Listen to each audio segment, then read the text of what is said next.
American consumers continue to rack up debt, but for a growing number of them, paying it off is out of reach. Over the past year, about 9% of credit card balances and 8% of auto loans transitioned into delinquency, according to the latest data on household debt from the Federal Reserve Bank of New York. In a situation like we were all in for the past few years, where everything is costing more, high interest rates are an extra challenge on top of that.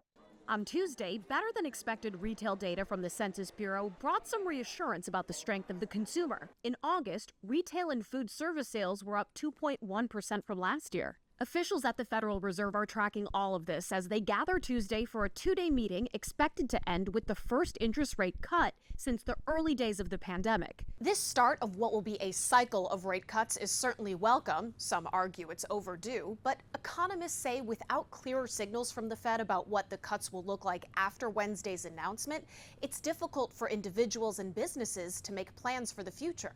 When you don't know, you slow down your activity, you slow down your purchasing, which is bad for the economy, right? And so the Fed really needs to give some communication and some path going forward where people can begin to plan. But Fed Chair Jerome Powell is famously reluctant to preview future policy decisions. The timing and pace of rate cuts will depend on incoming data. As for Wednesday's announcement, traders on Wall Street are speculating if the expected rate cut will be a quarter point or half point. And it could be a tough day for stocks if Powell appears hesitant or concerned about what's ahead. In Washington, I'm Atrell Nashar reporting.